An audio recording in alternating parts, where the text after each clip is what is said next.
Well, hello everybody. This is the fourth panel of our conference, which for the people who have not followed the whole event, this is the 11th International Conference, The Future of Europe, which is organized by the Bucharest University of Economic Studies, not mainly, the School of International Business and Economics. Good afternoon, everybody. And this is the panel on education. And we will be talking with the panelists about education during and after the COVID-19 pandemic. First of all, I would like to thank the people who made this conference possible, and particularly to our sponsors, which contributed to make this seemingly easy and relaxed event to be smooth. And also, I would like to thank our colleague, Roxana VOICU-DOROBANTU, who is the technical mastermind behind this Stream Live event. And of course, I would like to thank our panelists who have agreed to come to share their ideas with us, which is not always as easy as it seems, because, for example, some people are on totally different time zones than we are. So thank you, Mauricio, for having your coffee with us. An early coffee, should I say. Having said that, I would like to give you a background on the panel, why we thought that this is an important discussion in this conference about the future of Europe, and not only of Europe. The future is ours in this interconnected world, wherever we are. So I'm going to take just a very brief period of time to introduce you to the background and the rationale of this panel. And I will start with the fact that some people look at higher education as a place to encounter new ideas, while others look at it as the bastion of indoctrination. And between these two very different ideas, there are lots of shades of interpretation. However, it is very interesting that most educational experts and international organizations seem, for once, to agree that the COVID-19 pandemic has been the cause of the largest disruption of the education systems in the world. Even if numbers vary depending on methodology or vested interest, it is clear that almost 1.6 billion learners have been affected in over 190 countries on all continents, according to the United Nations Policy Brief in August 2020 on education during COVID-19 and beyond. In a social environment that has been more and more described by the acronym VUCA, volatile, uncertain, complex, and ambiguous, the pandemic has impacted 94% of the world's student population, from which almost 99% come from low and lower middle income countries. It is not difficult to realize that this situation is deepening the already existing education disparities. However, there is another development as well, which we very often tend to overlook. The sanitary crisis has also triggered innovation within the education sector. With the sudden push of everybody, and believe me, it was a push of everybody online, there have been a variety of government approaches to education and training. Distance education has been rediscovered in some places or continued to be used in others. The need for a strong IT infrastructure, as well as of plain electricity in other places, were again underlined. And mainly, a lot of questions have been raised relative to the role of education, of teachers, of campuses, of responsibilities and accountability. These are also some areas that our panelists will discuss during our meeting. They will mainly reflect on their own experiences and their institutional experiences during these challenging times, as well as the experiences of their students. And mainly, we will want to reflect on how learning takes place and is fostered or blocked by the present education system. Can we change the system to make it better for the growth and thriving of our students? I will ask our guests to start their presentations, and I will start with Christina. But before that, I'd like to encourage our followers to write their questions either on Facebook or YouTube, and we'll try to answer during the panel. If not, we will clearly answer later on. And now, as I said, I would like to ask Christina Nisham, our first, not our first panelist, but she will open the panel with her presentation. And I will just say a few words about Christina, who is an associate professor in business ethics and corporate social responsibility at Newcastle University Business School in the UK. Christina holds a PhD in philosophy from the University of Melbourne. In her research, Christina uses philosophical methods to develop ethical, responsible, and sustainable solutions to systemic global problems such as climate change. Christina is Associate Editor of Business Ethics at Wiley, Editor-in-Chief of the Handbook of Philosophy of Management, Springer, Workshop Program Chair at the Academy of Management, and Steering Committee member of the United Nations Principles of Responsible Management Education, the UK and Ireland chapter.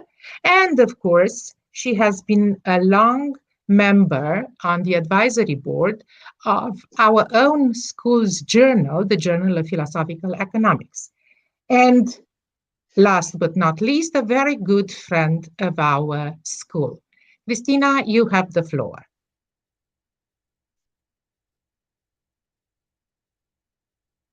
Introduction. I hope everybody can hear me.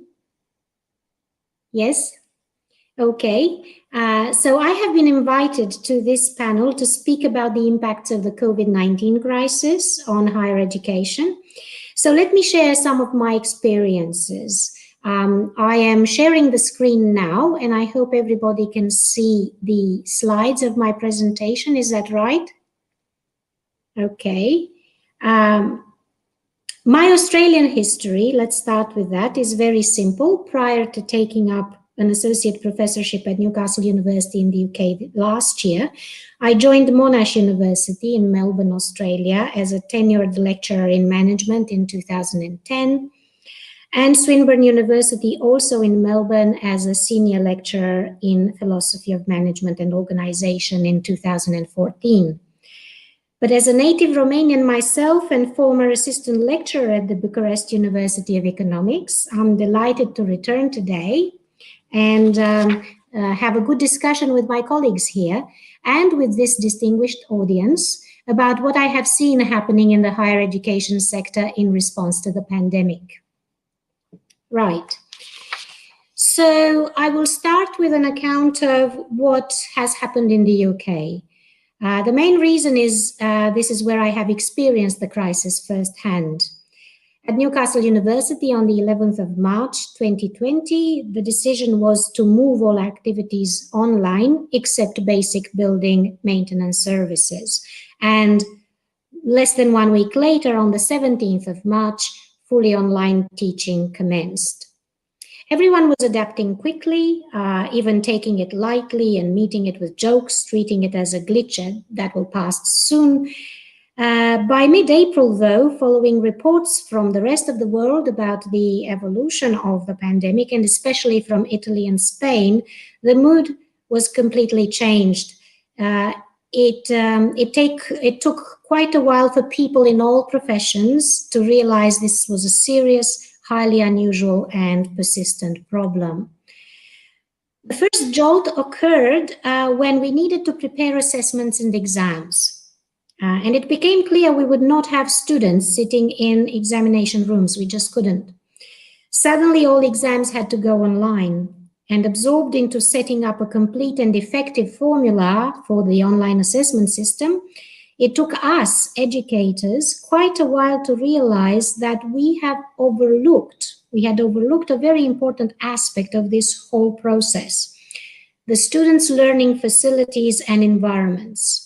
With the libraries closed, all of them, a significant area of quiet study spaces was lost.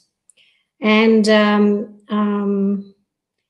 this change affected most clearly those students who could not afford alternative study spaces in their homes or elsewhere. And this is how unwittingly and almost overnight our accessibility, equal opportunity, and social justice principles seem to have flown out of the window. Loss of study spaces wasn't the whole story. The same could be said about alternative availability of internet services, computers, laptops, tablets, iPads, a series of associated services, including academic skills and assignment writing workshops. They were all gone. So we found ourselves suddenly having to stop, rethink, and revise fundamentally our assessment approach. And to mitigate against these material inequalities, we accepted, for example, that we should allow for so-called take-home exams, which were practically open book, based on online forms that could be completed over the span of several days. In doing this, we opened up our assessment system to a new risk, namely that of plagiarism.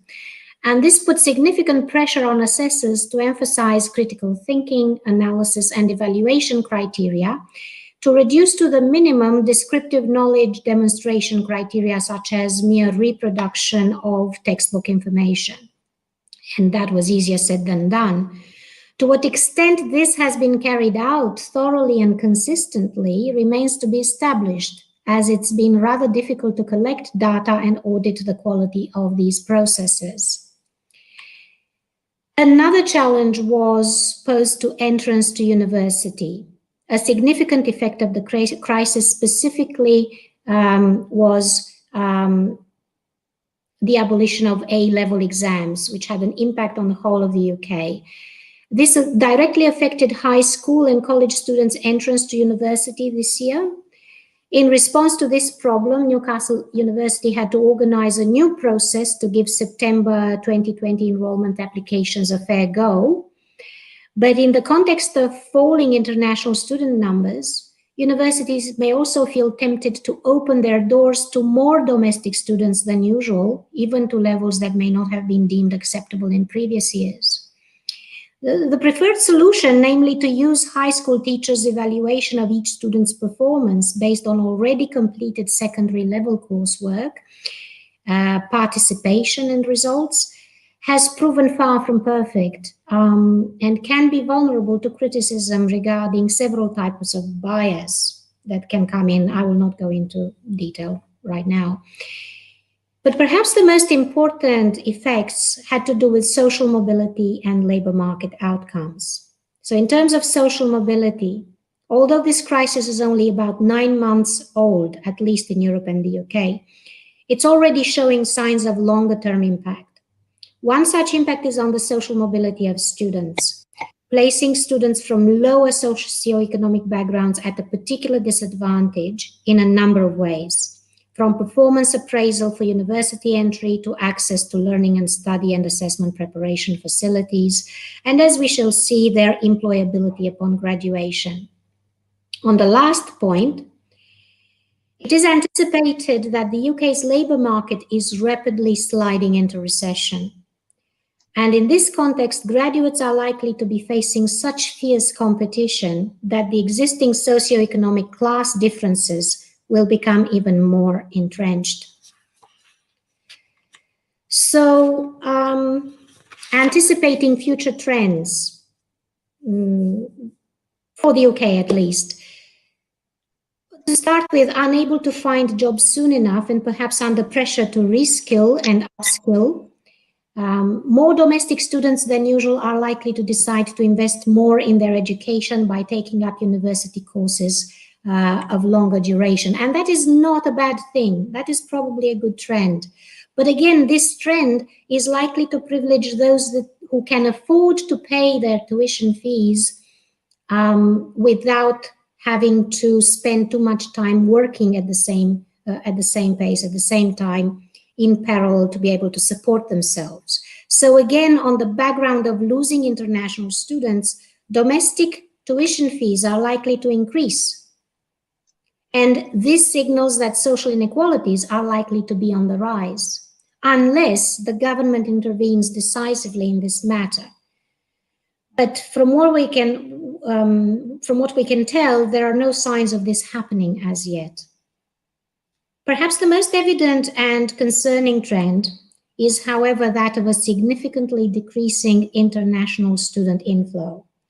So due to travel restrictions and on-campus infection risks, many international students are shifting their preferences closer to home. And although international students represent only 10 to 12% of the UK student market, their financial contribution is much higher, about 28%. Apart from tuition fees, which are about 3 times higher for international students than domestic ones, international students also contribute about £25 billion per year to the general economy through their payment of accommodation and living expenses during their study, which maintains a significant number of businesses and jobs, especially in the travel, retail, and hospitality industries. So now comparing with Australia, because you may be asking, okay, considering overall what has been happening in the UK lately, how common or uncommon are these phenomena? So let us venture a comparison with Australia, which I'm still feeling very close to after nearly 25 years of living there. Although its epidemic figures are looking a lot healthier than in the UK, the Australian higher education sector has been much more severely affected than its counterparts in Europe and the UK. And the immediate education process changes, although they have been very similar, for example, rapid shifts to online learning and teaching and assessment, have been in Australia's advantage, because Australia is holding a net advantage in its long experience in technology and infrastructure in distance education. Because forever, if you like, Australia has had to ensure access to Australians living in remote areas across the country, access to education. So regarding changes to university entry requirements, these issues haven't come into the foreground yet, but they will soon in the new Australian academic year. Despite these advantages, the Australian higher education sector is facing major difficulties. One most relevant vulnerability is its over-reliance on international student intakes. It is well known that Australia has proportionally the highest number of international students in the world, over 20%. Servicing most of the East Asian and Southeast Asian student populations. Melbourne and Sydney are homes to 9 large universities each, for example. At Monash and Melbourne universities, in some courses such as postgraduate accounting and finance, it is not uncommon for international students to represent over 80% of the entire cohort. So, where does this take us? What does it mean? Well, in the context of the crisis, as high numbers of international students decide to stay at home this year, and Australia itself, Victoria in particular, is keeping its border closed in what is turning out to be one of the most severe lockdowns in its history, many academic jobs are being cut, in fact, and voluntary and non-voluntary redundancy rounds are in process at all universities. The more famous, wealthier universities are not spared either. On a personal note, colleagues in Melbourne are telling me about the fear of being tapped on the shoulder following some obscure retrenchment processes. And overall, it is predicted that Australia will lose about 21,000 academic jobs by the end of this year. And the end of this year is quite near now. The most affected by this crisis are PhD candidates and early career researchers. One reason for this is that they form the most part of the casual, sessional, temporary and short-term fixed contract employees of universities. The University of Sydney is reporting some alarming figures. About 11% of doctoral candidates, Australia's brightest minds, right, are now skipping meals and living well beyond the poverty line, with up to 5% facing homelessness. About 45% of candidates are now considering leaving the academia or have already exited their studies. And early career researchers also face unemployment as courses and programs that they were teaching in are being now closed. So, where does this leave us? What are the key challenges then for Australia? Clearly, they are providing for the health and safety of students and staff.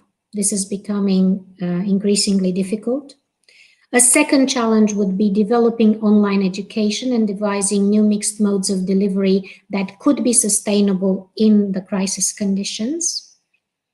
The third one, very important, is maintaining research at the levels of excellence that we are accustomed to, given that the first substantial funding that was cut when the crisis hit was the research funding.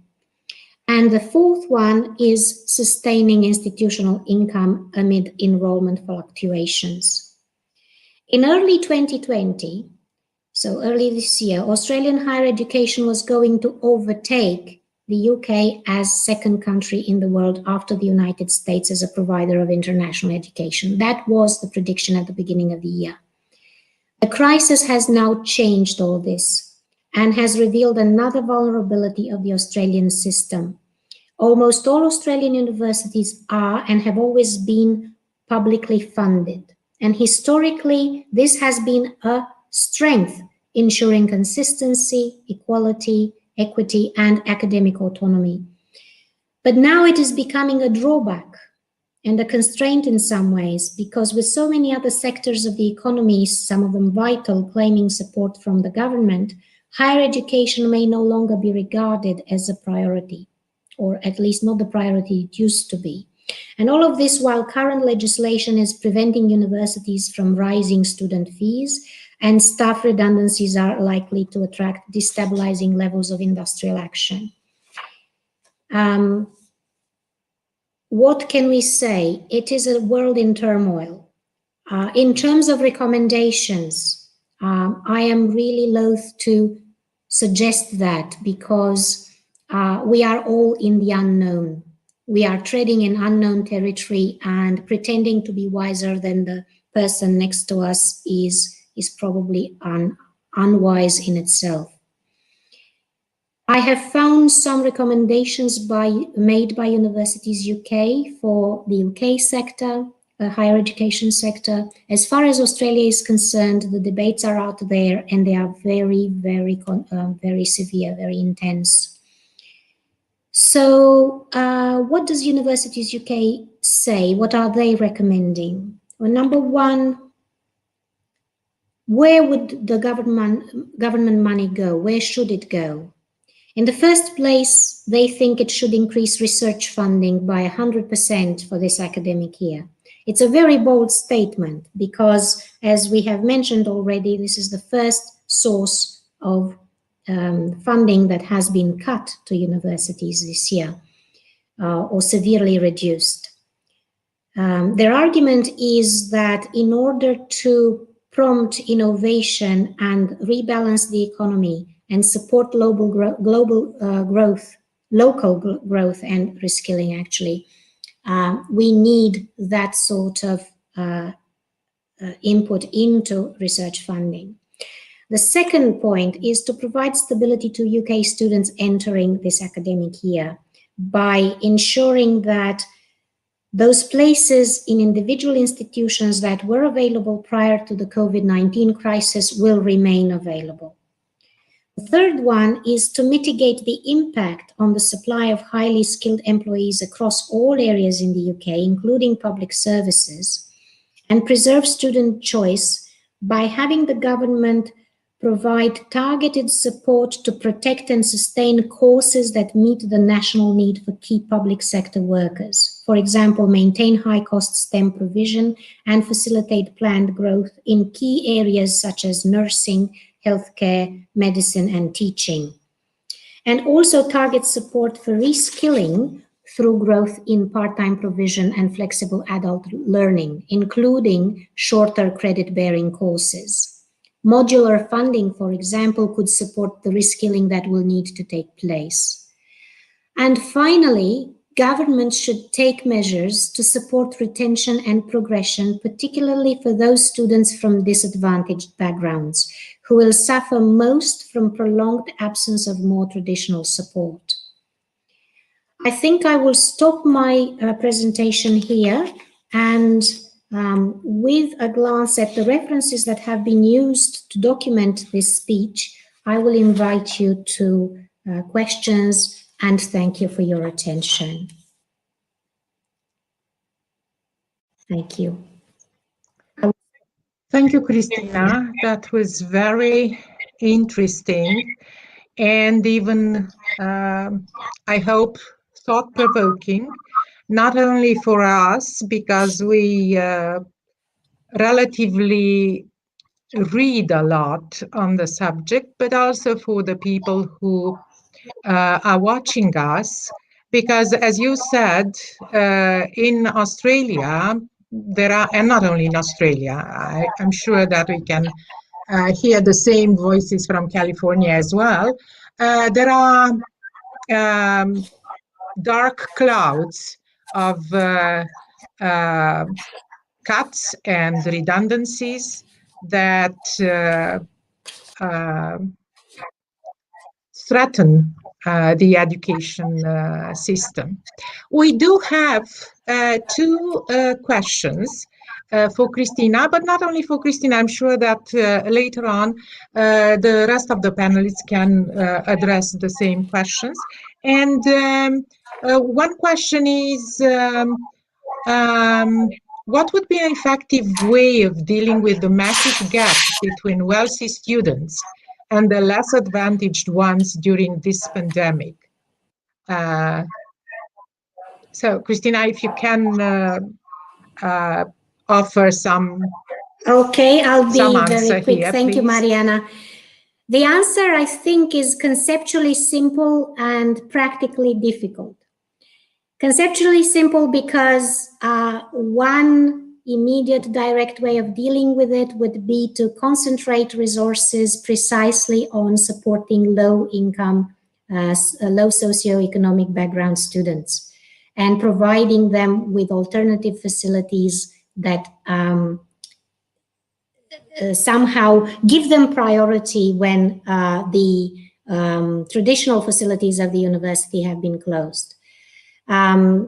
Because everything is online now, the focus will have to move to providing these students with the means to access online, the resources online on a permanent basis.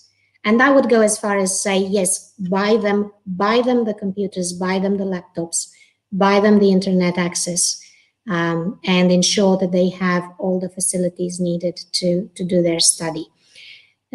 Offering them quiet study spaces is a more challenging aspect, but I still think that it can practically be done, because if universities are going to provide some spaces of this kind on a let's say on a booking system basis, as libraries have started to do already, then again, students from lower socioeconomic backgrounds should have priority. But it should be based on the question, you know, do you have conditions at home to study at home or not? And then offer those who don't that possibility. These would be the immediate aspects of it. But of course, there are the longer term aspects of how do you ensure that they have equal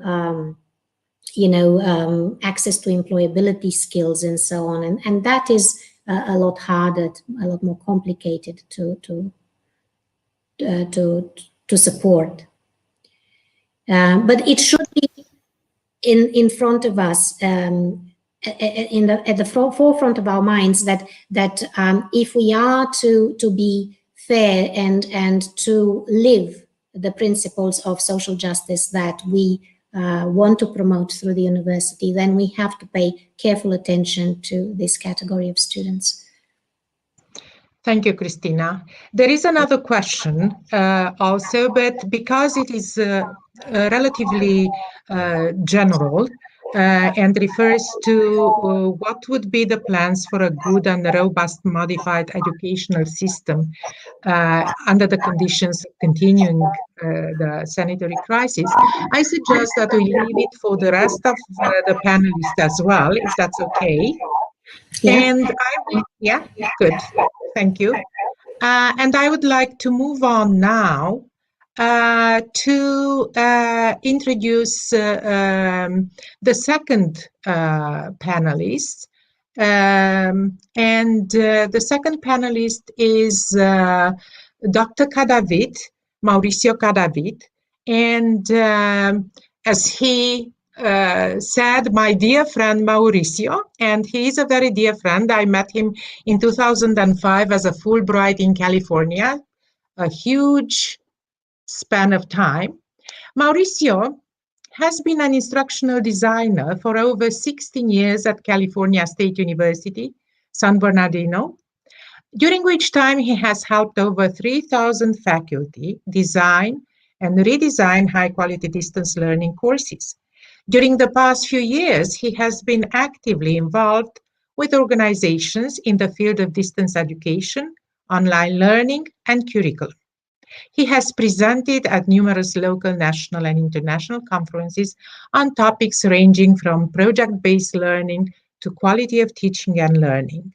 A professor of information technology system, he has also played a role in the restructuring process of their campus ITC department. Mauricio is going to speak about reimagining the ITC infrastructure during the COVID crisis. And I will ask him to take the floor. Mauricio, please. Wonderful. Thank you, Mariana. It has been a long time, 2005. So thank you so much for having me. I was going to say Bună dimineața, but that only applies to me because it's, early in the morning, But what I wanted to bring up, today is to really do more of a practical conversation of the things that I have experienced within my department of IST. So give me just one quick moment. I hope that everybody can see the presentation. And I have been sort of, what we call in the trenches, right? I will be talking about how do we go from what we currently had to post-COVID, post-pandemic, post-elections, post-fires, post-winds, everything that we're currently experiencing in California. And the topic of my conversation today is reimagining, the ITC infrastructure, during COVID, with specific emphasis on what do we do to help faculty, help students, learn during a time in which educational crisis is so prevalent. In order to understand what my department has done or what we've gone through, in the past 6-7 months, we need to put it into perspective of, a global perspective, or at least, for understanding, we are part of what is called the Cal State University system. This is the largest university system in the United States with an enrollment of a little bit over 480,000 students. We serve the largest number of first-generation students, which of course are low income. The system itself is composed of 23 campuses, out of which we are one of those 3 campuses, which means that we serve under General Chancellor. CUSUSB, which is my university, San Bernardino, we're the 9th largest of the 23 campuses, with regards to student population. We are the largest with regards to space, which when we're talking about infrastructures, we also have to think about the electricity, water supplies, and anything that has to do with managing a large physical brick and mortar university. As a university, we serve the largest county in the country, and our current population has surpassed 63% of Hispanic and Latino. Most of these students are not just low income, but first generation, and currently, some of those, of course, don't talk about immigration status, but we have a large number of those students who are protected under the immigration law because they are illegal students. And we are in the top 3 of the largest degree granting schools of the 23 campuses. Now, my university, as a glance, so prior to COVID, right, we're fully brick and mortar. We had an enrollment of over 20,000 students. We had currently about 1,000 faculty, and this is, roughly about 600, full-time faculty, 500 full-time faculty, and about 650, I believe, is the number now, part-timers. We offer a little bit over 3,000 different courses, and prior to COVID, we were only about 7% online. That means that out of the number of courses that we were offering, about 250 were only fully online. And to add to the mix, at the beginning of the year, or the 2000, before COVID, we were in the quarter system.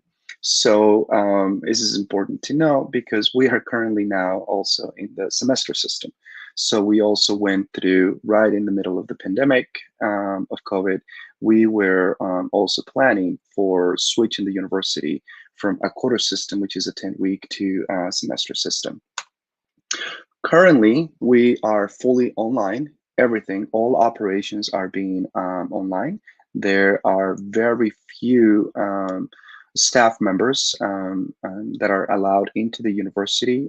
Police officers are the only ones that are allowed into the university as full-time, to keep things safe. I wish that I had pictures of you to show you the comparison of what COVID has done, because we pride ourselves as having one of the most beautiful campuses with regards to greenery and stuff like that, and how everything is currently dead because of lack of water, lack of facility services, weeds growing through cracks and stuff like that. So it's kind of sad. We went from having close to 21,000 students in the quarter system to having now a decrease. We're barely making about 18,000 students right now. And Christina mentioned the effect of COVID on international students. When all of these started, pretty much every single Chinese student was shipped out of the university. We also had some of the agreements with some of the other universities, like, for example, in Saudi Arabia, who also called their students back. And so we lost a large percentage of international students, which happened to be in the graduate programs. We are 100% courses online. And if I had an hour to talk about the difference between hybrid distance learning and online, I would. But at this point, we are going to consider that because we are doing everything through the computer and a learning management system, that we are going to, quote unquote, consider all of these courses fully online. So everything is doing fully online. No students go to the university. And as I mentioned, we also went from a quarter system to a semester system, which had added, extra implications to the infrastructure. Now, within my department, so who are we and what do we do? My department is made out of 4 main departments that deal with accessibility.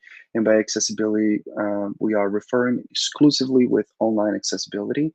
not with students with disabilities, which will be, the physical component of the campus, but this is anything that has to do with students that are registered with any type of physical or mental disability with the university, and how they access courses. The other component of it is the administrative systems, which were purely on campus, payroll, etc. Institutional research, and my department, which is academic technologies and innovation. My department is made out of 24 individuals, but there are only 7 instructional designers. Pre-COVID, there were 5, and we had to do an emergency hire before there is a hire freeze. All right, so we had 5 instructional designers originally to serve over 1,000 faculty that needed to move all of their courses online. We are lucky to have had 2 more, so we are currently 7 people supporting a full university of over 18,000 students, close to 600 staff members who also have to do things online, and a little bit over 1,000 faculty. Something to note is that no university within the CSU system, specifically Cal State San Bernardino, there was no telecommuting policy.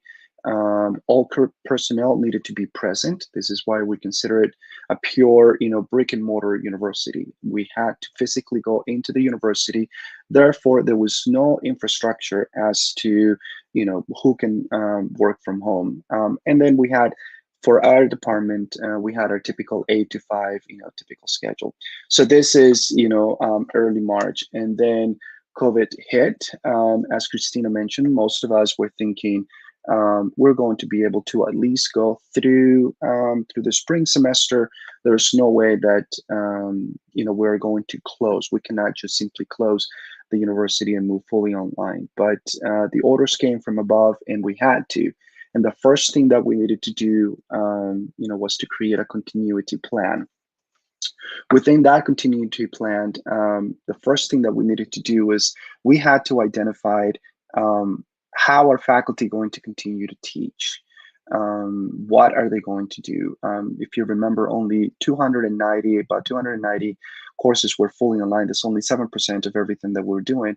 Now we're dealing with an influx of all faculty calling us, contacting us, saying my course is online. What do I do? These are some of the faculty that I have never taught online, have never wanted to teach online. So we were also dealing with apprehension, towards the online modality. And in some cases, we were also dealing with pressures from department chairs and deans saying that, faculty needed to adapt, to this new format of online.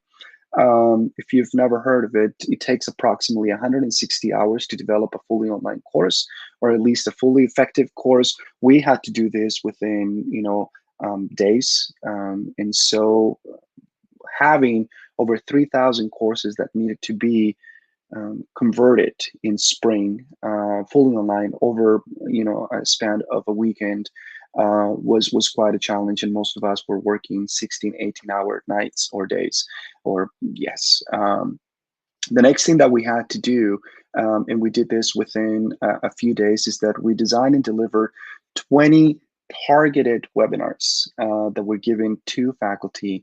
We had over 700 faculty that attended those webinars.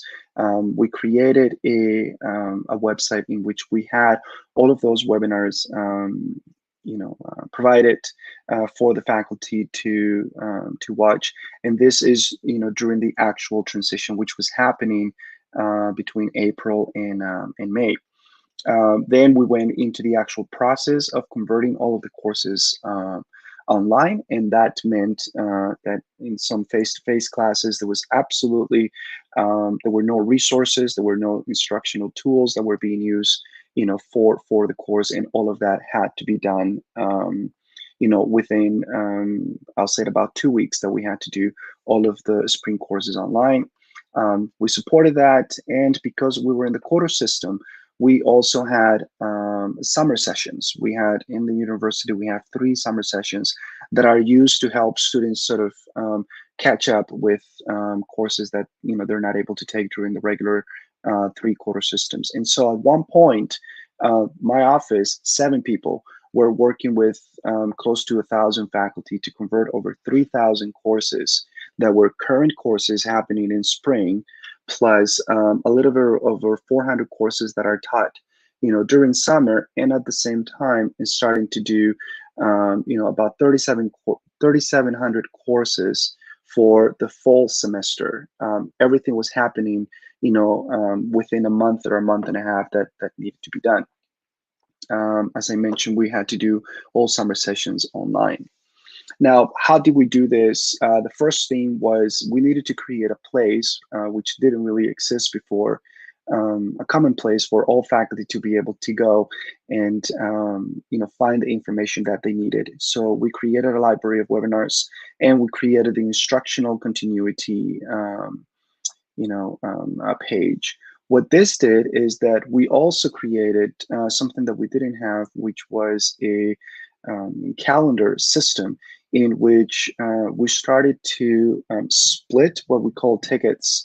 But if a faculty was calling, if a faculty was sending an email and saying, I need help with X, Y, and Z, because we cannot do everything, we needed to identify sort of tier levels of, is this design, is this technical, is this something that is going to prevent the faculty from actually teaching the course, or is this something that is about design for making the course better? So there was a decision tree that was developed and placed within the website, so that by the time a faculty came to us, we had a better information or be more informed as to what it is specifically that the faculty needed to do. Within those, we then created an instructional continuity. It was very important for us to know that ultimately the work that we were doing for the faculty was directly affecting students. And so one of the things that we knew needed to happen is that we could not have students either miss classes, miss content, and delay them in their path, to graduation. So within the website, we created several sections. One of them had to do with teaching faculty some of the very fundamental basic tools of the learning management system. And then the other part was how to help faculty help students, because some of these students did not have any particular knowledge, for example, on how to take a fully online class, anything that had to do with expectations, etc. And so our team, each of us, work approximately 14 to 15 hours a day, 7 days a week, trying to put this together. And then we created a knowledge base. We know that in education and as instructional designers, we've experienced this through the years. Faculty have a tendency to go to their colleagues before they can actually come to an instructional designer. Unfortunately, and this happens across many universities, instructional design is still seen as a very technical sort of field, right? So unless a faculty has a quote unquote technical question about how do I create this? How do I push this button? How do I display this? Faculty don't have the tendency to come to us for pedagogical advice. And so we created a lot of opportunities for faculty to come and talk to us, faculty to faculty as well. And then we created a list that you see here. Obviously, if we had more time, I could walk you through, because some of these were crucial in making sure that faculty felt supported. Part of the infrastructure of an ITC department, information technology department, or information support technology, depending on the university you're in, is faculty want to feel supported in their efforts. They already had a quarter to semester transition to deal with. They already had a mid-quarter transition to worry about. Some of these faculty also were worrying that when the transition to online happened, at our university, we have something that is called the student opinions of teaching effectiveness, which goes towards or can go towards tenure track faculty, or those faculty who are wanting to go tenure. And so all of these worries preceded what the faculty were going to do, before they could actually teach. And so we created the website that was supported by faculty for faculty, with students in mind as well. The next thing is that we needed to think about the students, which is what are some of the resources that students have or don't have. As you know, because we have low-income students, and then all of a sudden, most of these students, those low-income students, depended on the federal or the state government for financial aid. There are policies put in place to the government that financial aid does not go to students taking online courses. Mostly because some of these policies for financial aid are that the money does not go directly to the students so that they can, quote unquote, waste their money, but they go to the universities, and the universities provide the support, the financial support to the students, books, meals, etc. Now that you're taking the students out of the physical university and putting them, at their dorms or at home, etc., that financial aid was cut. And so how are we going to assist those students? We worked diligently, with financial aid and other entities within the university to make sure that what faculty we're going to provide to students came to no cost. And that's why we have the access to the affordable resources, trying to find, free resources online, trying to find alternatives to books so that students didn't have to buy them, etc. Some of the other things that we needed to consider with regards on how do we help students stay, quote unquote, connected with the university, was making sure that those students that had accessibility issues did not feel that we were not prepared, to serve them. And so we have a very strict policy at the university of the quality of online courses. Well, that policy had to be sort of flexed, right? Because one, there's just no time, and there's not enough human resources to be able to do the things that are necessary to make a course fully accessible to students with disabilities. And therefore, we had to come up with strategies to do personalized learning for those students. And then we also started to implement active learning strategies that were supported by instructional tools. Remember, if you were a face-to-face faculty who was very used to just simply coming into the classroom, lecturing, and then leaving, and now you are in an online environment, you were not aware of some of the different tools that were required into how do you know that your students are learning. And that's part of our job, right? To make sure that are your students learning? Are you simply providing a video that students are going to watch, not interact? Are you only going to provide them with consumption of information, the ATN method of, consume information and then do, an exam, which is not optimal for online learning.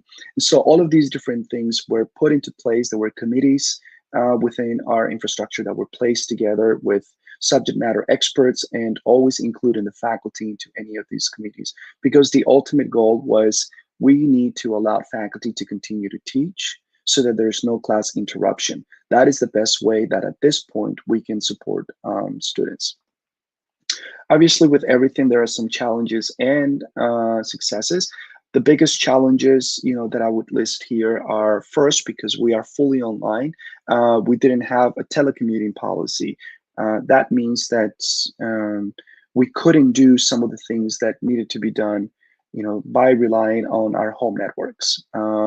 We deal with a lot of privacy and privacy protection, right? Student data, faculty data, etc. And so therefore, there was no systems in which we could access that information from outside the networks of the university. So what needed to be done? We also had the large majority of the workforce that is staff that keeps the university running. They were not trained because they never had to do anything online. So how are we going to deal with untrained staff? Video conferencing limitations had to do with what are we going to do with classes, that are 200, 300, 500 students, the limitations that we have with the servers, the limitations that we have with connectivity, bandwidth. Also, faculty began to be really concerned with student conduct, with regards to if now they're going to do online quizzes or exams, how do we prevent plagiarism or at least minimize it?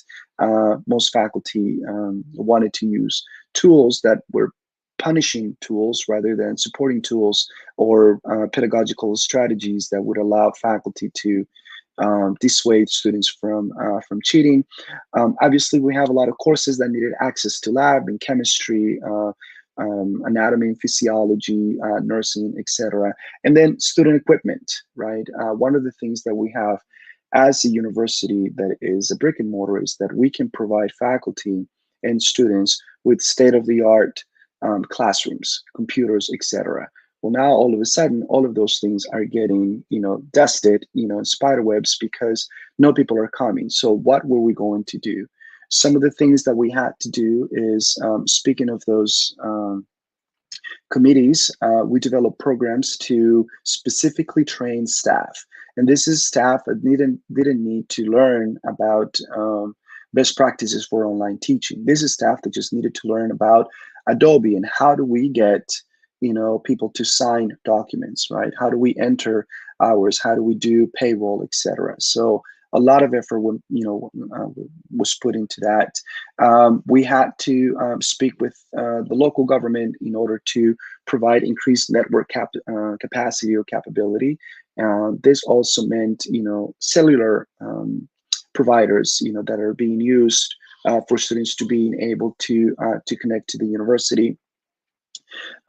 We had to increase the power of the learning management system, not just as tools, but also as a repository for faculty to be able to have everything that they need in one single place. And we didn't have a very robust learning management system, and so that had to be done rather quickly. We also then provided, cut costs by, buying from the university software that student was going to need on their own devices and providing it to students for free. And then we also started to implement a computer loan program in which we realized that most students have a mobile phone and that were depending on coming to class, never really needed a laptop or, let's say a Chromebook. And so we did a pretty robust computer loan program to allow students to come, collect a computer, take it home, and then be able to continue their classes. And finally, we created this probably was one of the biggest challenges, but also the biggest successes, which is that we created access to virtual labs in which we were able to allow students to feel a little bit sense of normalcy by being able to connect through their systems remotely into labs in the university and be able to do some of the things that otherwise they would not be able to do. Now, planning ahead, obviously, this has never happened. A lot of things are going to have to change, and a lot of things have already changed within the structure for us. The first thing is that we started to put together a plan to continue student support for the Graduation Initiative 2025. I've been hearing a lot of students who are very dissatisfied with online instruction, and because we're going to be in online instruction in spring, some of these students are actually wanting to not enroll in the next spring, but wait until fall, when we are semi back to normal with face-to-face classes. And so where does that fit with their initiative to be able to graduate by 2025? Create more funding opportunities for faculty development. Even though faculty are going to go back to face-to-face courses, we are hoping that through our efforts that we're going to be able to train them into more proactive or best practices for online course delivery. More implementation of quality design of distance learning courses. And again, this is not just about delivery, but this is also about student learning. So it's not so much about using distance learning as a tool to reach students and deliver information, but also to make sure that those courses are developed in a way that supports student learning. We are currently going to start with an LMS, Learning Management System Evaluation, so that we can find a more dynamic learning management system that helps students access courses with less problems with accessibility by using mobile phones, etc. Obviously, we're going to continue to support the technology integration for students and faculty when they come to face-to-face. More affordable learning solutions, which is now we are really going to make a push into how are we going to be able to do what we do, both us as staff and also faculty, so that it doesn't cost students as much money. Most of these students have lost their jobs. Most of these students are not going to be able to get financial aid. Most of these students have had to go back to living with their parents. And so how do we help those students continue their education? And then, as I mentioned at the beginning, is we consider this to be, a pandemic. I think we all agree with that. But also where we are located in Southern California, we have problems with winds that close the university. Currently, we have problems with fires. We have current power outages. Network coverage is still very spotty in a lot of places. So some of these things that we have put in place right now are going to have to become part of the backbone of the infrastructure moving forward. And then, of course, is we are going to definitely pay more attention into how do we support students' wellness, especially mental wellness, because we're seeing an increased number of students being anxious, panic attacks, and depression. And so with that, mulțumesc for your attention to this. I got my information there, and if I have enough time, I'll be able to answer some questions. Well, thank you very much, Mauricio. And living in California clearly makes people over optimistic, because Mauricio promised to deliver a 7-minute presentation, and you are way beyond your time, Mauricio. Okay, that's okay, because I suppose the questions that will be coming can be answered outside the panel discussion.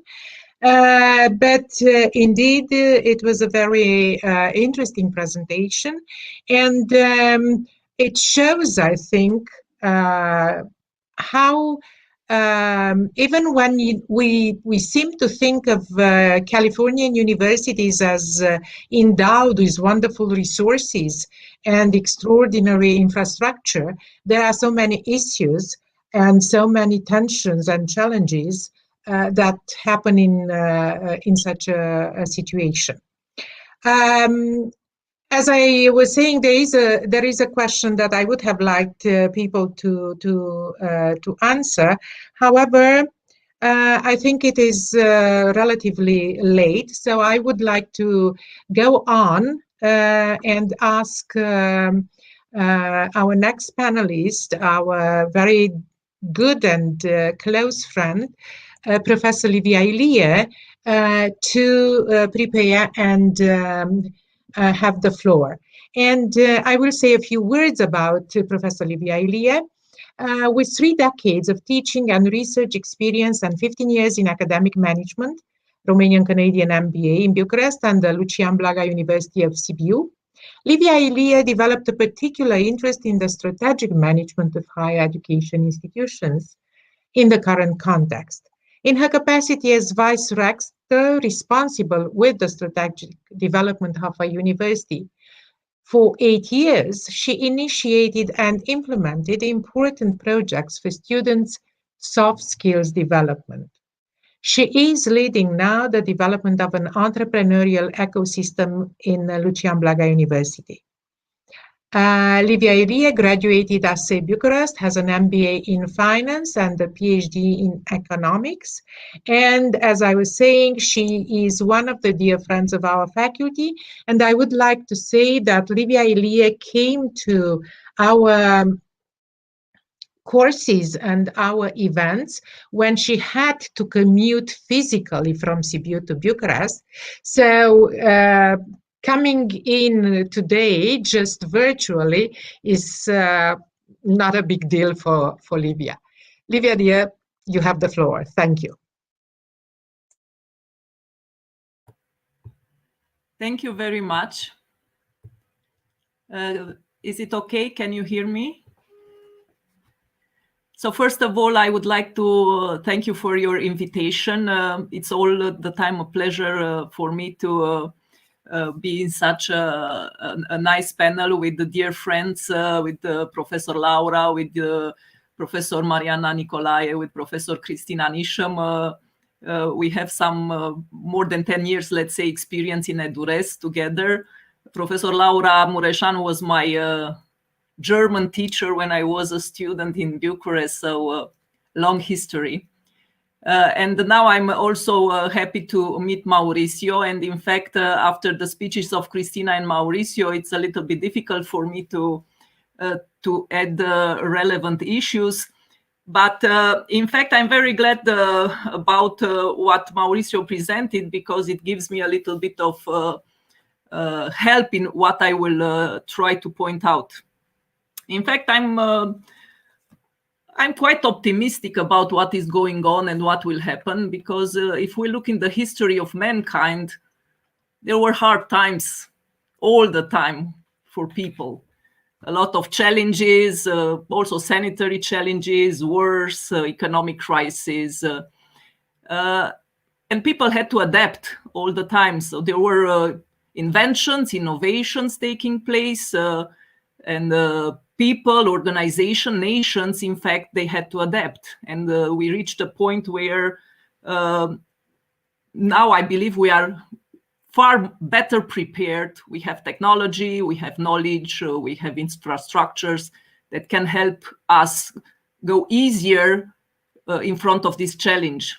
A similar pandemic 30, 40 years ago, if it would take place, probably no school could continue, no education could continue, because no internet, no technology.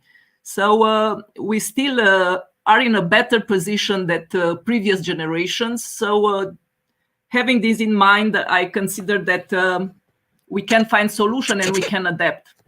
If we think to the universities, they went through challenges over history also. It's a long history for universities, starting maybe 1088, and there were academic revolutions. It was the first academic revolution when there was a new role added to universities, the research role added to the teaching role, and then a new academic revolution that added the role that the universities have to play in the community, in the society. And maybe we have to face now a new academic revolution. I believe we already are in this situation in the last decade, because a lot of pressure is put on universities in the last decade. Many challenges, complex challenges, not only the change in technology, but also demographic challenges that we have to face in universities, declining funding, public funding for universities, as Cristina mentioned, also not only for teaching, but also and especially for research.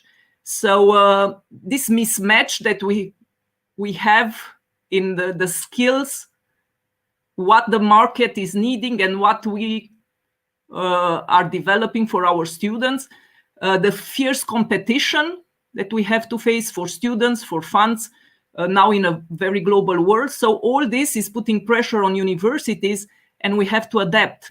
It's true that universities are large organizations and usually bureaucratic organizations. I do believe that this is quite worldwide. So it's more difficult for them to try to adapt. But in this type of challenges and in this the dynamic of the market, we should try to do it. So the changing model, the business model for universities is more to an entrepreneurial model. And what I mean through this, it's not making all our students entrepreneurs necessarily, not being us as universities like businesses, but an entrepreneurial approach for universities means that we have to monitor continuously what is happening around us, and we have to adapt and to find solutions. And this means also a new type of academic leadership, maybe more professional management in terms of how we manage universities, because they have to face these challenges all the time, and they have to be prepared without losing sight, without losing from our side what is our core mission. It's teaching, it's research, and it's role in community. And if we look to this, I do believe that an important word, a key word, is impact. We have to have impact in all areas. We have to have impact through our teaching, because we have to train these new generations from a world that is very different from what we were used to, what we were trained for, what our parents were trained for. So what will happen in the next 5-10 years in the labor market will be very different from what is now. And we have to take care how we train our students. We have to have impact with our research in solving a lot of challenging in technology, in social issues that were discussed here, to find solution in economic issues and so on. So we have to have impact over the society in which we act. It's true that there is also this financing problem that is real, and the public funds that are coming to universities. But when we talk about impact and talk about accountability, because also we as education system, we have to be accountable through what we are doing. And we have to respond to the needs of the society as the challenges are faced now. So I remember, for instance, that 6 years ago, we were in a project, and it was not only Lucian Blaga University, it was also ASE with Universitatea de Vest din Timișoara and London Metropolitan University. It was a project called Universitaria. And I remember, and all the time I give him as an example, it was a trainer from London Metropolitan University, that he was an instructional designer. So he was telling us, to my colleagues in CBU, that in London Metropolitan Universities, they were having 6 people, not 7, 6. It's true that a much smaller university, not so large like your university in California, Mauricio, and they were working with the faculty members to transform their courses for the online, because we are talking for many years about blended learning. Now COVID helps us to put it in place finally, because in the strategies of many universities, we talk about blended learning. I remember 9 years ago, it was the first time when I heard when Professor Pavel Năstase presented his managerial plan in the campaign. He was talking about blended learning. So this colleague from London Metropolitan University was telling us, we have financing problems. Yeah, public funding goes down. And in this context, because we have technology, we have to go on hybrid systems, in the sense that we don't have to bring the students in a physical location for activities that can be done online. We bring the students in a physical location when we need interaction, when we need to develop skills, like you have a debate, you have a discussion on a study case, you have a laboratory, you have applications, but not when you can do a lecture or you can prepare interesting materials on the online technology, so that they can do it on a remote context. So this hybrid system probably would have been something that anyway would have been in place, because we have to introduce the technology that we have now available in the way we deliver classes and we train our students. But of course, 100% online, this is not what we were looking for, and this is not a perfect solution. But for this time being, even if it's not a perfect solution, it's better than any other alternative that we could have had, or some decades ago eventually would be at our disposal. So in terms of changing the business model of higher education, what happens in Europe and in North America in the last decade was to move to this entrepreneurial university. And in this context, the European Commission and the OECD, they developed an instrument that was made available in 2012. It was called Hey Innovate, Higher Education Innovate. This is a platform that is available for all universities. Some hundreds of universities implemented it. It's a strategic instrument for universities to become more entrepreneurial in the way they manage and they respond to the challenges they have to face. In fact, this instrument was presented also for the Romanian universities, and most of the universities started to implement this instrument. It was also with the help of Junior Achievement that facilitated the understanding of this instrument and implementing this instrument in most of the universities. And it was with the financial help of Romanian American Foundation. In fact, this help went to disseminate the information related to this instrument, because the instrument itself is for free. We started to implement this also in our university some years ago. It's an important tool because it helps you to assess your competencies, your abilities, your problems in the universities, and try to identify these problems and to find the solutions. On the other hand, I was saying that, in fact, for universities, changing the business model means also a different approach in managing such type of organization. Because, in fact, for any type of industry, whenever an industry is hit, we see that the players in that industry react differently. And mostly they react differently, even they face same conditions or same constraints, because there are different people managing the organization with different responses, with different implication, involvement. So it's very important all the time, the people in the teams and how they cooperate, work together, and how they try to find the solutions, having in mind that we have our students, we have our faculty that we have to take care of, and we have to find solutions, because probably we won't turn back to the way things happened before COVID. Hopefully we will turn back to something close enough, but probably not totally the way we were doing our business up to now.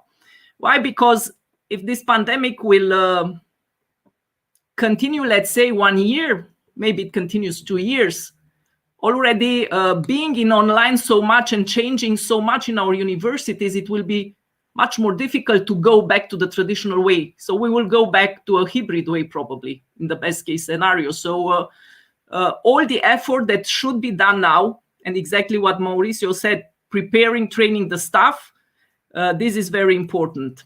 In fact, we started also in the university such trainings that we were doing on a regular basis, as ASE is doing the EDURES program, training all the time the teaching staff, because for sure we have to adapt to the new generations that are in front of us and the new requirements in the market, in what means the new skills. And the project that we were already implementing in the university, we change them now, we adapt them now in order to train our professors for online evaluation, teaching in online, ethics in online, because for sure there are new problems that we have to face. And for sure, the staff should be prepared for this. It's a huge effort, that's true. But anyway, this has to be done. So it's clear that it's on short notice. We have to adapt very quickly, but for sure we cannot stop, and we cannot afford, exactly what Mauricio said, to not continue the education. We cannot put a kind of pause. Let's say, let's see what's happening in one semester. Maybe we can go back to our classes. This is the worst strategy possible. So we have to continue education, even if it is not maybe in the best way possible. And we have to start to train our staff and to adapt, especially because we have so much technology available that can help us. Of course, there is maybe one more thing that I would like to say, because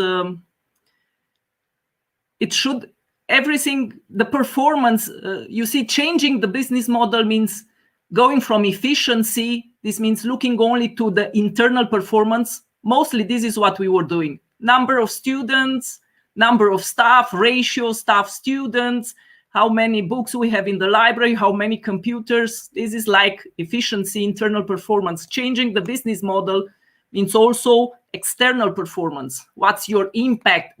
It's your effectiveness. Okay. And thinking to this and having this context of online and this problem of social distancing that creates problems for students, for staff in developing the soft skills, then it's very important to pay attention for what we call social sensitivity. We have to listen to each other more. We have to work more to each other. We have to find alternatives, even in online, to socialize the students and the staff. When this crisis started, we had with the teams that I work in different projects, from time to time in evenings, we were having a talk in online instead of going outside because it was impossible. Everything was in a lockdown. You still can meet in online and discuss also other things that, as compared to what we have to do in our jobs, because we have to continue to have this social dimension, human dimension, because otherwise the stress and the psychological problems that can arise can be with a huge impact. So we have to take care on the students also on this dimension. It's now in trend to say about the well-being at the workplace, the well-being for the students, and for sure also such a dimension should be developed in any kind of organization, and of course also in universities. We have to take care on the well-being of the students, because for sure the pressure in online also for them is considerable. So I'm convinced that there is a lot of resources and human resources and initiative so that we can find appropriate solution. It's not what we like or the best. We have to exit our comfort zone, but for sure we are not in the worst scenario. We still have technology available so that we can face the challenge itself. Thank you very much. Thank you. Thank you very much, Livia. You are so right. We have to get out of our comfort zones, and it is so difficult for all the categories. And we have some more questions on the chat, on the comments that I would like you to answer. Not you personally, but you can try to answer one of them. But even the questions show that basically we are interested in our own category. Students are normally interested in the students' well-being without any concern for what the teaching staff goes through. We teachers are interested in our own concerns, our research, our own jobs, which is again absolutely normal and human nature, without really being interested in whether students really learn or not, and how to, as all of you have said, how to measure the learning, how to evaluate the learning, because as all of you have said, but mainly Christina and Mauricio, we cannot really evaluate learning through exams. We know that. We have known that for a long time, and we know that exams are just an administrative way of dealing quickly with streamlining, offering scholarships, and other administrative issues. But that is something that a lot of people do not understand. So thank you very much for all. And I would like, from the several questions that have arrived, I would like Livia maybe to try to answer one that seems very interesting. And it is, of course, self-defeating because it is asked to people who are streamlining, as we are now. The question is, how would you consider the professor's capability of using the new media for education? Zoom, Teams, Google Meet, etc. A lot of teachers don't even care to learn to use them effectively.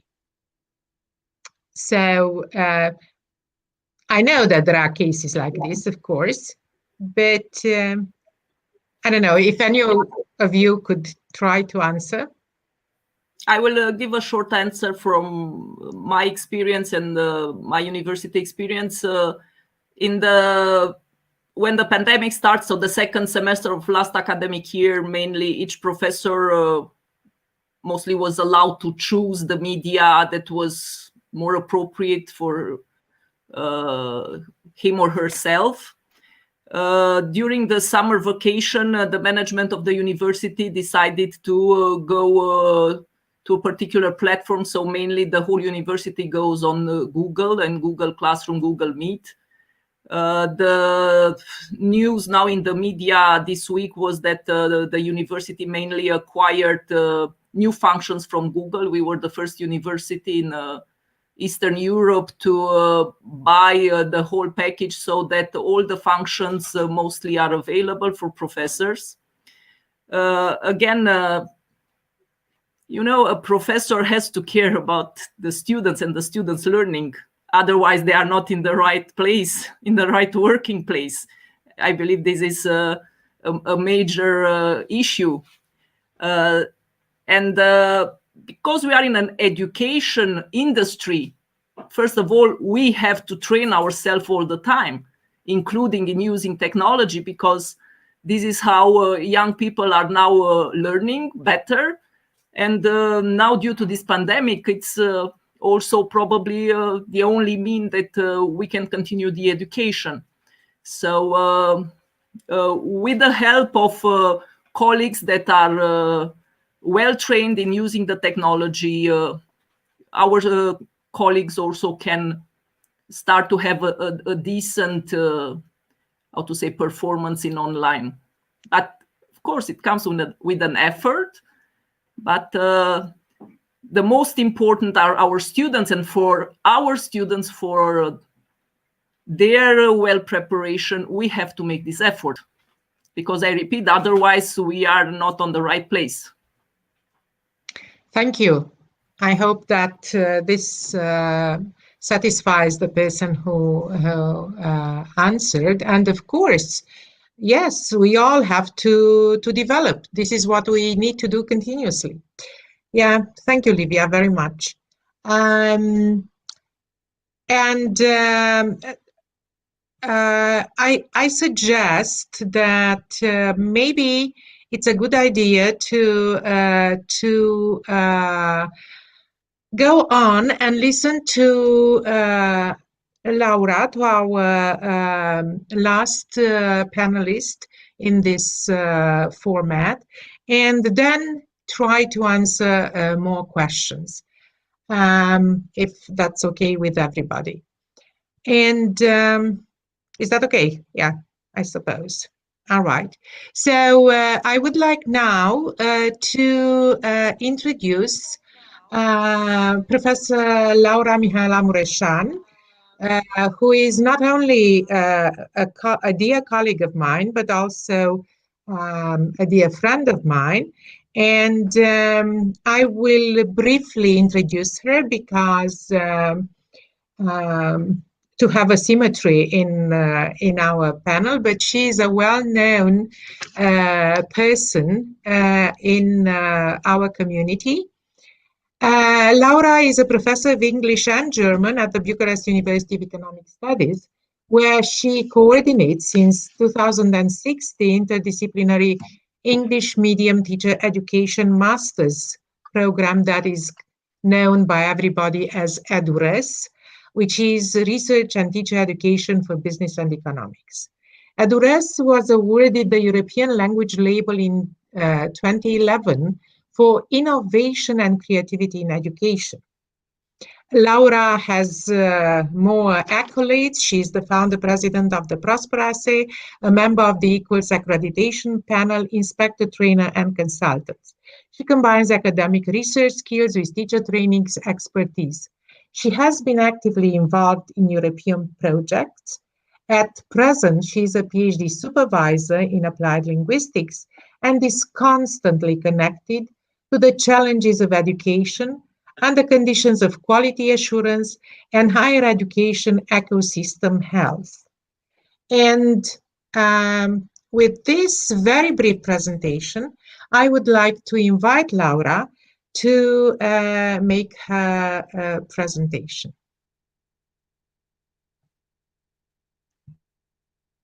Thank you very much, Mariana.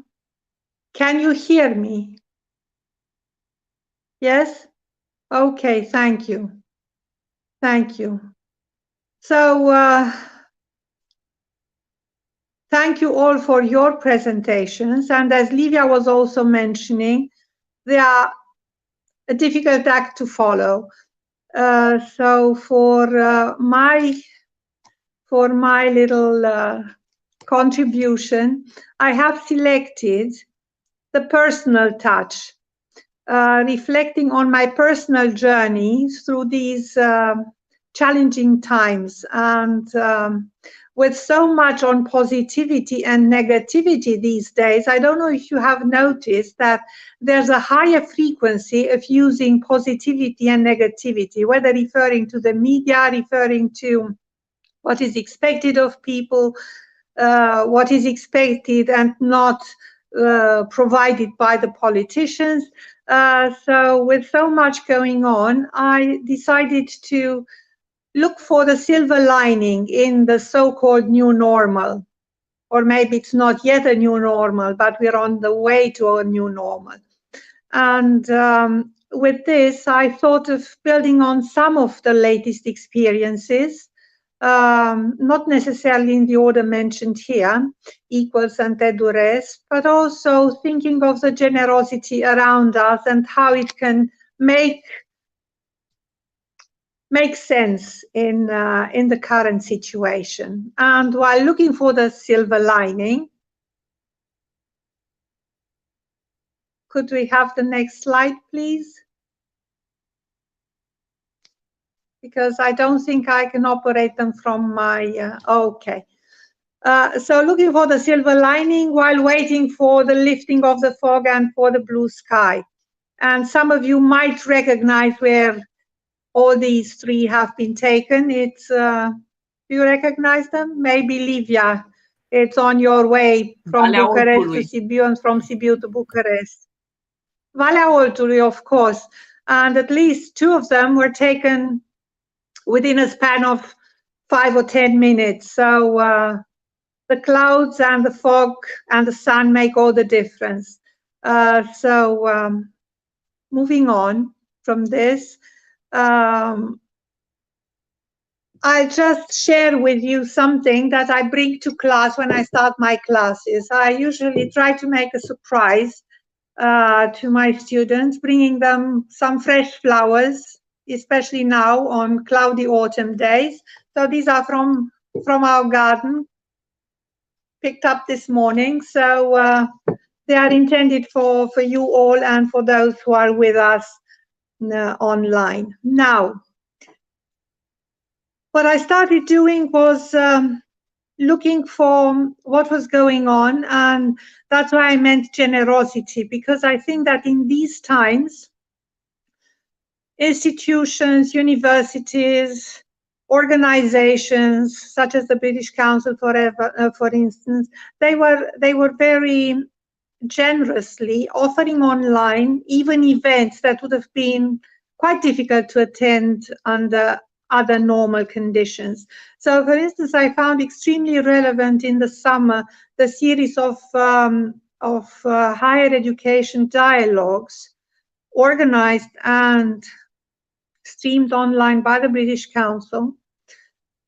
And they were interesting not only for the content, which was extremely relevant for the concerns that we were all sharing, especially how to ensure quality, how to care for academic staff, and so on. But it was also an opportunity for getting to experience the contribution of people with a lot of relevant experience.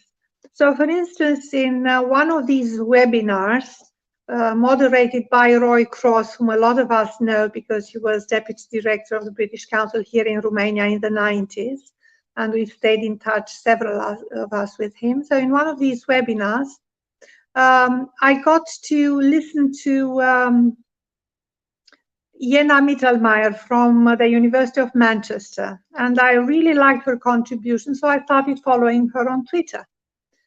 And just a few days after the webinar, I got to see a retweet actually, of something organized at the University of Manchester, actually by the School of Education, where some of us did our masters in the 90s, back in the 90s. And that was about a series of webinars about how to transition from face-to-face to online, organized by the University of Manchester for all their academic staff, and generously made available via YouTube.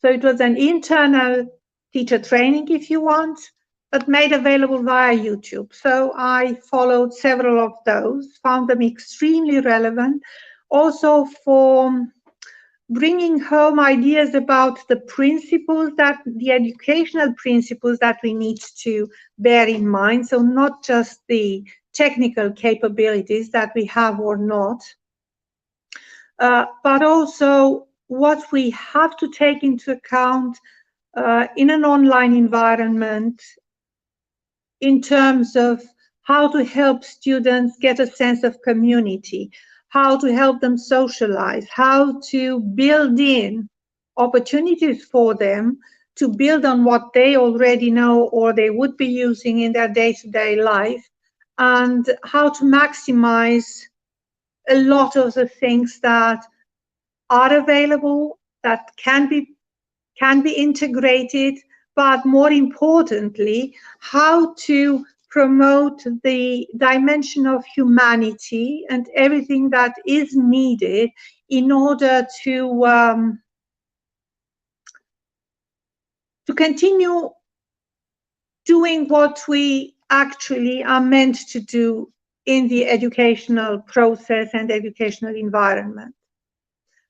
So this is just an example that I'm trying to share also with our students and also with colleagues about the value of taking opportunities for our own development, but then trying to enlarge the network that we've got, trying to use, for instance, academic communication via Twitter, which opens up new doors for relevant experiences, relevant events, other opportunities that otherwise we wouldn't necessarily have in our immediate environment. And now, moving on from this, with the next slide. Well, I've tried to integrate a nice picture of this, taken this summer, because in summer there was some sunshine, there was some hope. I quite enjoyed actually following those webinars. It reminded me of the times when I was a student, and I enjoy learning, so it's very nice to learn. But now, what do you do in the autumn when what you thought would be better actually hasn't got necessarily better? And then also when, with our EduRes master program, which is intended for academics, we were quite happy that the university management accepted that it should be in a hybrid format, and there were only 5 programs that were accepted to be carried out in a hybrid format. And then, and we move on to the next slide. And then hybrid became part of our reality. Now, when thinking of hybrid, one doesn't necessarily think of having to shout through the mask so that your voice gets heard via the microphone to the people who are online. And then you discover that you have in class some 4 or 5 or 6 people, and you have 20 plus online up on the screen. And Livia might recognize the auditorium of the Canadian MBA program. Yes, lovely environment, but not so lovely when you have to wear a mask and you have to deal with 2 audiences at the same time. So technicalities are one thing, but then reality is another thing. So very difficult to see the silver lining in that hybrid format. But there still was some, and it was very interesting because, as several of you mentioned, the humanity dimension. It's very interesting that you discover that empathy, because we as teachers, we are encouraged to have empathy. But then you discover that empathy can be multidirectional, in the sense that, of course, the students in the audience, adults themselves, teachers themselves, they discover, they acknowledge the challenges. And then they start to be creative. So your creativity is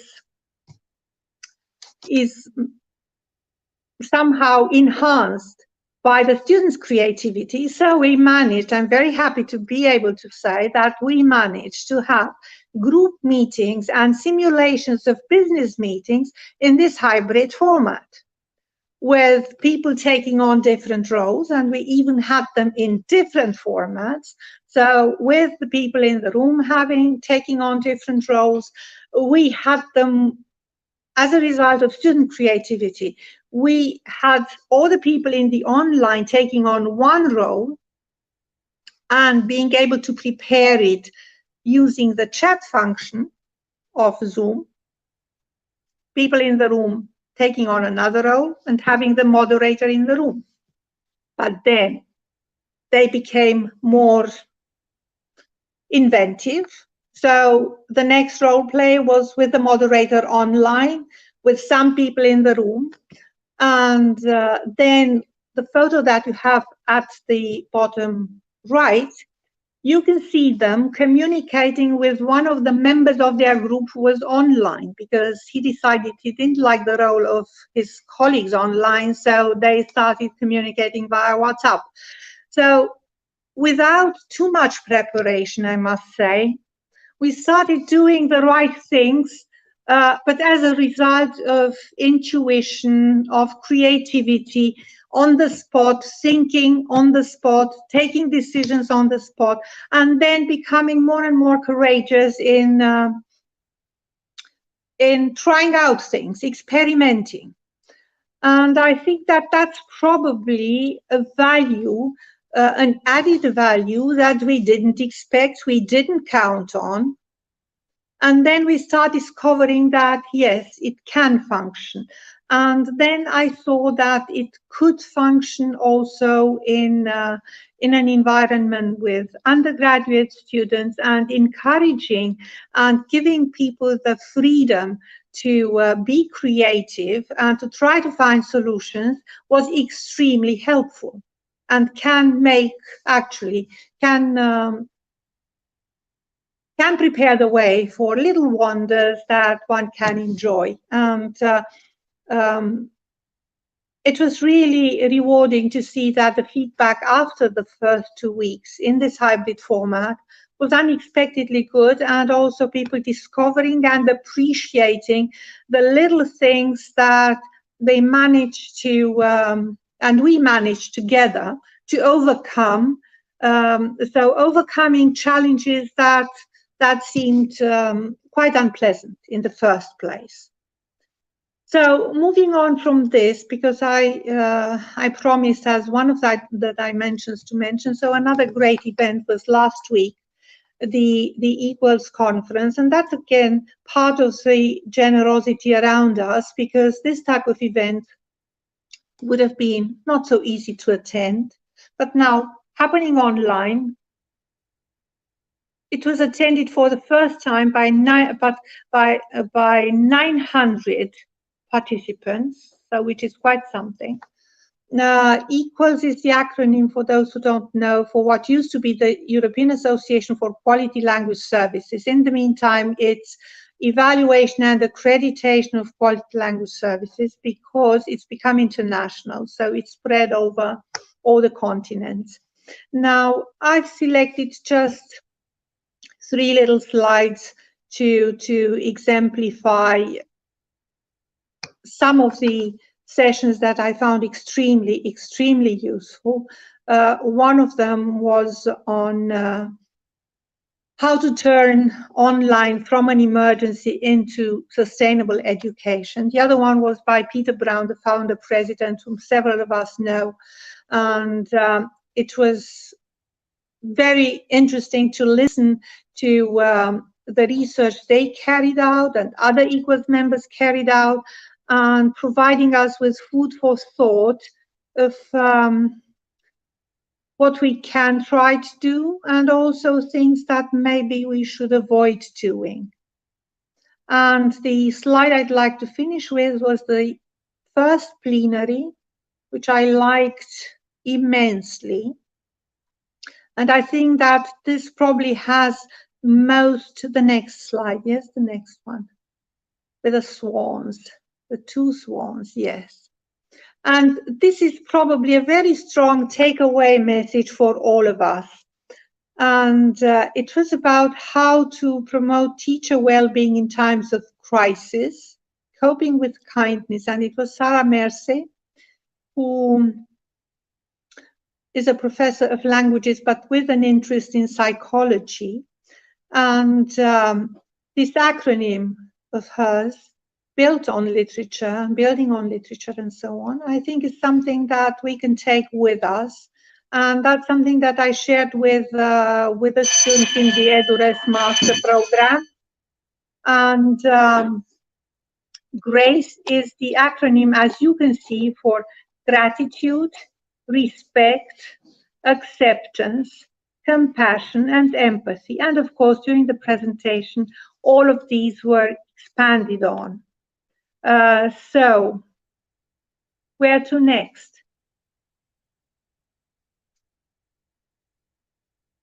Well, I think that we have to continue to look for the silver lining where we can find it, and to look for it even where we cannot see it, where we cannot hope to see it. Maybe it will still appear. And to promote creativity, both ours and that of our colleagues and our students, and also to build on generosity, what we can offer, but also what others are offering, and to try to see how we can maximize all possible opportunities. So these are some of my takeaway messages from my personal journey, and maybe they can be inspiration also for others. Yeah, thank you very much. Thank you, Laura. That was very touching and very relevant for all of us. I told you people that she's interested in the ecosystem, and here she comes with the flowers. Thank you very much. I feel so calm and relaxed right now. All right. We have a question that I think is very interesting, and I will read it, and if you allow me, I will even answer half of it. as part of this panel myself. So the question is, do you think that teaching in the online environment is as effective as in the classical face-to-face environment? That's the first part.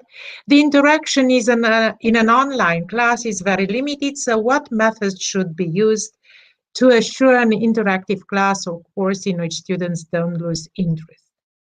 And I would like to tell the person who asked this very meaningful question that depending on the people in the educational interaction, I think, yes, that online teaching can be sometimes much more effective than face-to-face teaching, depending on what you do. Yes, Mauricio, thank you for. Obviously, it depends on how you do it and what you do. And I will stop here because I'm sure that people are more interested in your input than in my. So whoever wants to answer, please. Okay, I will venture an example, a recent example of an activity that I think would work well, in fact, better online than it would in class. We had a sustainability challenge offered to all postgraduate students in the Newcastle University Business School recently. And we had a team of 9 teachers who were involved in facilitating a breakout room through Zoom with a small group of students who would have, the task was to work on a simulation that was set up in such a way that if you made certain changes to the sustainability measures to do with the energy sector, transport, land use, urban areas, and so on, you would have a projection, a graphic projection connected to that would show what would happen if you change the current trends by 2100, by the end of the century. And basically the target was to make those changes in such a combination that you would allow for only a 2 degrees Celsius increase in the climate temperature, because the global climate temperature, because if you go on the current trends, you would get to over 4 degrees, which will render most of the Earth areas uninhabitable. So the task was to keep the increase to 2 degrees Celsius and make those changes on the simulation. The simulation is entirely online. So the trick is this: if you're already online and having to manipulate various buttons and windows on your laptop, it's a lot easier and you save a lot of transition time than if you were in class having to ask your students, take out your laptops, start them, find this program, do this, do that, do the other. Of course, the teachers are very well trained. In their breakout rooms, they share their screens and everybody is working on that shared screen simulation. So as you can see, the whole principle of navigating this activity is an online principle. And this is an easy example of how an activity like this, of course, will be a lot easier to organize online than otherwise. But of course, this is a low-hanging fruit. It's an easy example. Maybe others are more challenging than this. So Thank you, Christina. Somebody else who would like to? If you allow me, I will add also some comments. I do believe it depends also on the type of course. For instance, I imagine that for medicine school, medical school, some type of activities will be more difficult to be online. That's true. But there are so many courses in so many fields that the online version will not hinder. It's not necessary that it hinders the quality of the training itself. I will say also that there are also advantages. For instance, in the entrepreneurial ecosystem that we try to develop in the university for students, we participate for 6 years in Innovation Lab. It's a pre-accelerator initiated by Polytechnica, and there are several university centers that participate. So teams of students, they participate in hackathons with their ideas, business ideas. They work with mentors, they have demo days, they pitch in the front of investors and so on. Now, this year it went online, everything. And the final competition that usually all the previous years was taken place in Bucharest. In fact, who could participate in Bucharest? The teams that were in the final from these 5 university centers, mentors, entrepreneurs, investors, and that's it. Maybe 400 people, but that's it. It's limited. Now, this year, everything went online. So 10 days ago, it was the final, and I asked my regular students from the classes that I'm teaching this semester. Yes, I gave them also an incentive. I said, who will attend the demo day, the final demo day? They will get some extra points for the seminar activity. And this was a show of 3 hours where 10 or 15 teams of students from all these 5 university centers, they pitched their business ideas, where you see innovation, you see people working in interdisciplinary teams, you see a jury with the CEOs from different big companies putting tough questions. Now, this type of experience couldn't be possible for our students on a regular basis.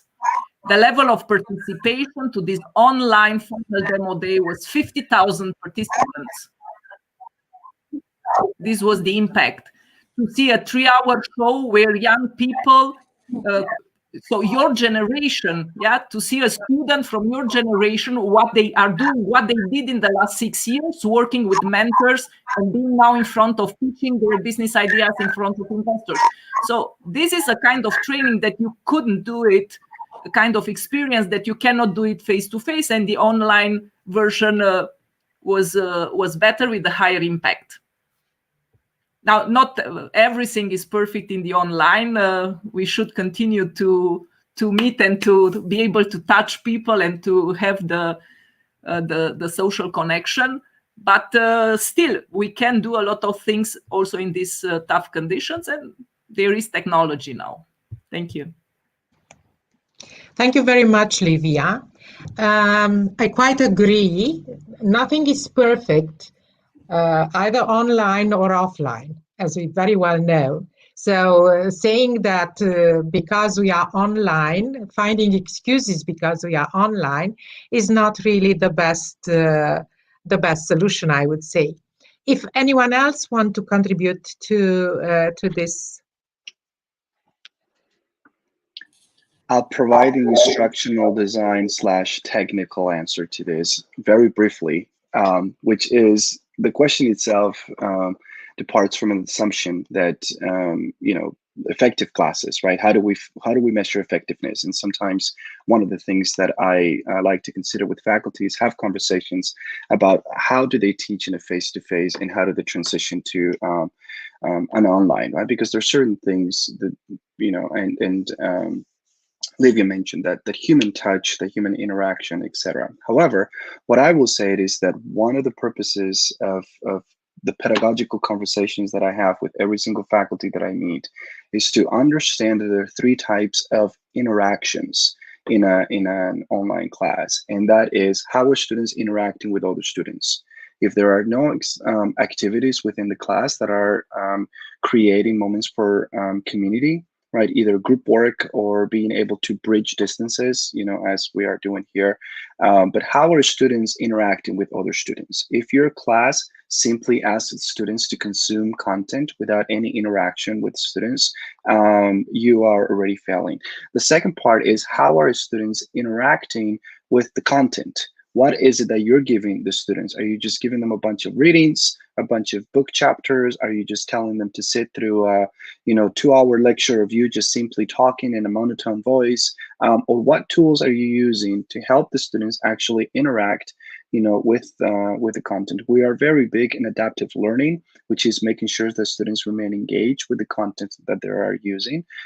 Even within Zoom, when I teach my classes, I'll stop all of a sudden and I'll ask a question that only students that are paying attention. And the questions will be like, what time is it right now? You have 10 seconds to type it in the chat, right? And so then I'll have a student come later, like a minute later, and be like, it is 9 o'clock. I'd be like, dude, where were you, a minute ago when I asked the question? Oh, sorry, professor, I was sleeping, or, I had to go do something else, right? So how are students interacting with other students? How are students interacting with the content? And the third, as equal importance, is how are students interacting with the faculty, with the professor? One of the biggest problems that we can encounter sometimes with the transition to online courses or poorly designed online courses is that the faculty becomes, disappears. And it becomes the student in front of a screen, learning from the material that is being given, from videos that are being given, from quizzes and tests, that are being given, and there's no interaction with the faculty. Where is the faculty presence?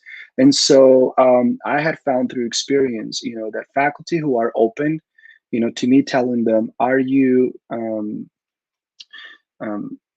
creating these 3 types of interactions within your course, are faculty who usually will come back to me and report that students felt engaged, that students' participation increased, that either journals or discussions within the course, had better quality because the students felt a sense of community. And I'll leave it at that. Thank you very much, Mauricio. It seems that our time is over. I would have liked to ask Laura to comment as well, but we are beyond the panel limits. Of course, being online, we might say that this is one of the advantages. Maybe we can stay on, but I'm not really very sure. So, Laura, if you have something important to add, no, then we would rather stick to the schedule. And I was talking with our technical support and with the mastermind of this streaming session, and she was saying that if we feel the need to contribute more to the answers that we already gave our followers on social media, we can do so. So with this, I would like to really thank you from all my heart for being here, because I understand and I know what it means to all of us teaching and trying to improve our skills so that our students are happy with our online interaction. So being in a panel for 2 hours and several minutes is not really the easiest thing. That's why I'm really very grateful to all and each of you. And I hope to see one another in person sometime in the future. And I would like to end this session saying that I myself, like all of you, basically, am an optimist. That's why we are in education, I guess. That's why we chose this profession. And yes, I'm looking myself for the silver lining wherever I go. So on this note, thank you very much indeed.